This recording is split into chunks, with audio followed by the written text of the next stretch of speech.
"I'm leaving," I exclaimed. "Good. And don't come back," my wife Jenna replied dismissively as she continued flipping through her phone. This wasn't our first fight in the past few months, but this time something was different. Jenna's verbal attacks and her emotional detachment were getting worse, making me feel more and more isolated in my own home. I left the house, got in my car, and just started driving with no destination in mind. About 15 minutes later, my cell phone rang. It was my best friend George. "Hey Kurt, what's going on?" "Jenna said you left early," George asked. "Yeah, we had another nasty fight." "I don't know, man. I'm starting to get to the point of breaking up with her," I admitted. George replied, "Don't worry about it. You know how women are sometimes. Why don't we meet for a beer later and discuss it?" "Thanks, George, but not tonight. I think I just need some alone time to clear my head." We exchanged a few more words before hanging up. I realized I had subconsciously driven to my used car store. Sitting in the empty parking lot, I pondered whether I could continue to live like this, pacing around whenever I was home, never knowing what version of Jenna I would get on any given day. I cared about her, but the toxicity was slowly destroying me. Looking out the windshield at the sunset, I knew in my heart that this was the end.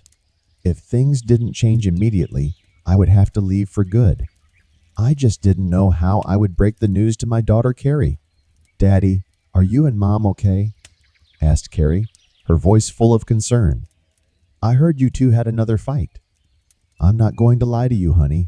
We're not doing well right now," I replied. "But you don't worry. I'll take care of it one way or another." I knew I had to take care of myself first if I wanted to be strong for Carrie.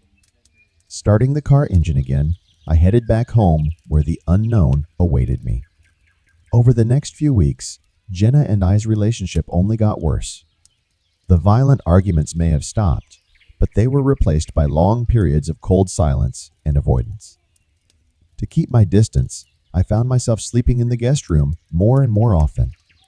Jenna would come home late, staying late at work without texting me.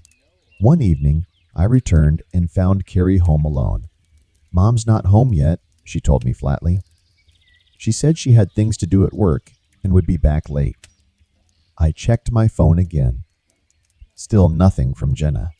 This was the third night this week she'd been out late for hours without letting us know. As I heated up the leftovers of dinner, for Carrie and I, my thoughts were racing with speculation. Where does Jenna really spend her nights? Could she be having an affair? Maybe that's why she's become so hostile towards me. I tried my best to push those suspicions out of my head for Carrie's sake. But I knew I had to get to the bottom of it one way or another if I had any hope of saving our family. The next morning, I decided to check Jenna's cell phone while she was in the shower. The code listed our wedding anniversary, a date that clearly no longer held much meaning for her. My heart clenched as I looked through her messages. She was indeed having an affair. And to make matters worse, with my best friend George. The evidence was clear. They were planning another secret rendezvous. Crushed and angry, I put the phone away as I heard the shower turn off. I had to meet her face to face. This charade had gone on long enough, no matter how painful the truth was. Our marriage was disintegrating before my eyes. I paced around the living room, working up the courage to face Jenna when she came out of the bedroom. The messages I'd read kept popping into my head the way they'd talked casually about their affair, like it was no big deal. My best friend and my wife had been betraying me for an unknown amount of time. Jenna walked into the room, avoiding meeting his gaze. "We need to talk," I said firmly. "I know about you and George." Jenna's eyes widened in surprise and then narrowed in anger. "I don't know what you think you know, but you're being ridiculous as always," she hissed back. I grabbed her phone off the coffee table, quickly unlocked it, and showed her the string of messages between her and George in which they were planning their next meeting. "Then explain this," I demanded. "Were you going to tell me, or did you just keep sneaking around behind my back?" Jenna snatched up her phone, her expression changing from anger to annoyance. "Okay, you got me. This has been going on for months now. George has been paying more attention to me than you have lately with your long hours at the dealership, she said coldly. I felt like I'd been punched in the gut. This confirmation of the worst-case scenario threw me off balance. I can't believe you would do this to our family. And even to George, I said, shaking my head in bewilderment. Save the wounded husband act, Jenna scoffed. This marriage has been over for a long time. I want a divorce. I expected lies, apologies, excuses, but not this. She'd been tested longer than I'd anticipated. All the signs were there, but I refused to notice them. There was no turning back now. If you really feel that way, fine. I'll contact my lawyer on Monday, I said quietly. Jenna turned and walked off into the bedroom without another word, leaving me standing there wondering how a 14-year relationship could have crumbled so suddenly. But one thing I knew for sure, Jenna and George would regret the day they betrayed me. In the weeks following my confrontation with Jenna, I plunged headlong into planning my next steps.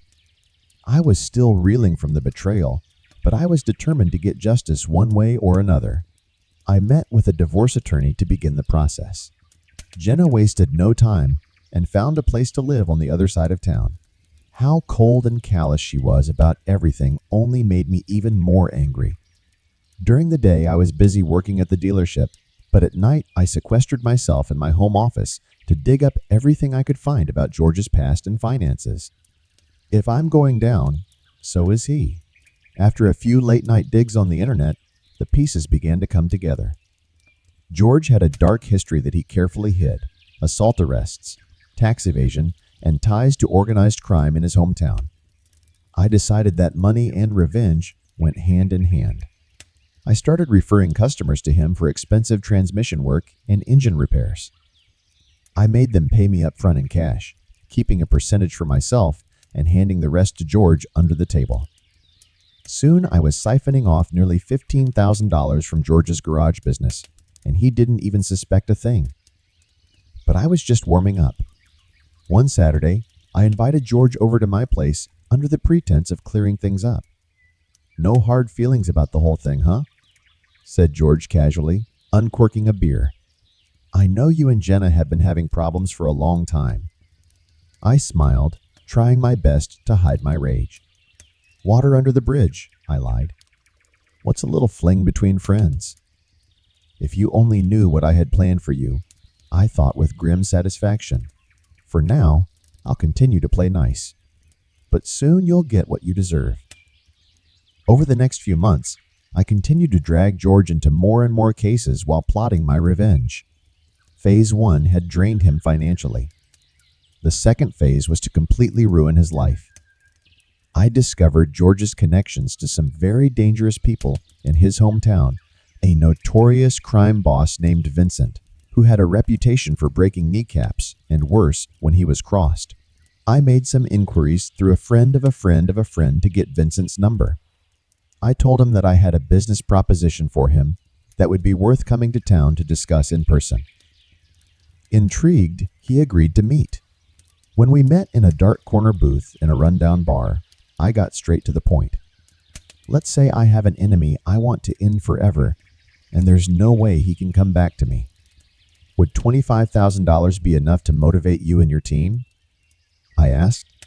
Vincent smiled slowly. With the right target, I think we can work something out. My guys like to take a trip every now and then, he said. What exactly did this guy do to mess with you so badly? He's sleeping with my wife, I replied coldly. Vincent let out a low whistle. Say no more, friend. We'll deal with this gentleman without further question. We shook hands as we settled the details. The trap had been set now. All that was left was to get George to the perfect place. The third step was to turn his betrayal into a death sentence. It was time for him to pay the ultimate price. I'll be watching with a smile on my face. Finally, the day had come. Everything was ready for George to get what he was supposed to get. I lured George to a secluded warehouse I owned on the pretense that I wanted to ask his advice about storing some cars there. He always liked to give his opinion, even when I didn't ask for it. He had no idea what awaited him inside. Kurt, what the hell is the secrecy about coming here? Asked George as we walked through the empty warehouse. Are you completely out of your mind because Jenna dumped you? I laughed forcedly. Something like that.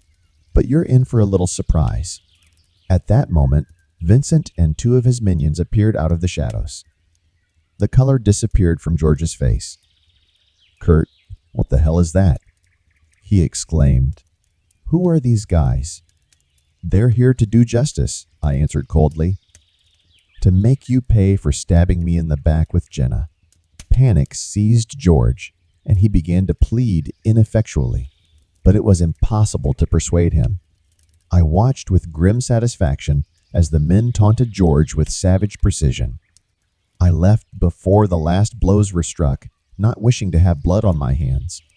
But I found out later that the deed was done. That was all I needed. Thanks to Vincent's assurances, the money and loose ends were easily sorted out. As for the town, George simply quit his business and left unexpectedly. In time, his disappearance faded from memory. But I'll never forget the look on his face when my trap was finally sprung. Justice can be ugly, but in this case it was served as a cold dish. For weeks after George's disappearance, an uneasy feeling grew in me. I'd achieved my goal. He'd paid the ultimate price for his betrayal. But part of me wondered if I'd gone too far. George had once been like a brother to me. We'd been inseparable as children. All those memories kept flashing through my mind. Maybe I should have just uncovered his affairs and broken it off, rather than resorting to such extreme revenge. But just imagining him with Jenna brought the rage back. He knew exactly what he was doing. He deserved what he got. I repeated that to myself every time the guilt hit me. I thought it was all over now. George was gone, and Jenna seemed to be out of my life for good. I was finally ready to move on. And then came the phone call that changed everything. It was Vincent. He said there were complications. Apparently, George's disappearance had caught the attention of the authorities more than he realized. Vincent's team had to flee the city quickly to avoid being drawn into the investigation. But before he disappeared for good, he made one last threat: pay him 3 times the original amount, or he'd tell the cops everything. As I pondered the blackmailer's demand, my phone beeped with an incoming call. A private number. I hesitantly answered. It was Jenna, also demanding money, or she'd reveal to investigators my connection to George's disappearance. I was backed into a corner. My revenge plan had boomeranged to ruin my own life too. The past I had tried so desperately to bury was making itself known again, and more dangerously than ever. Just when I thought I was finally free of their power, I realized that I belonged to them now more than ever.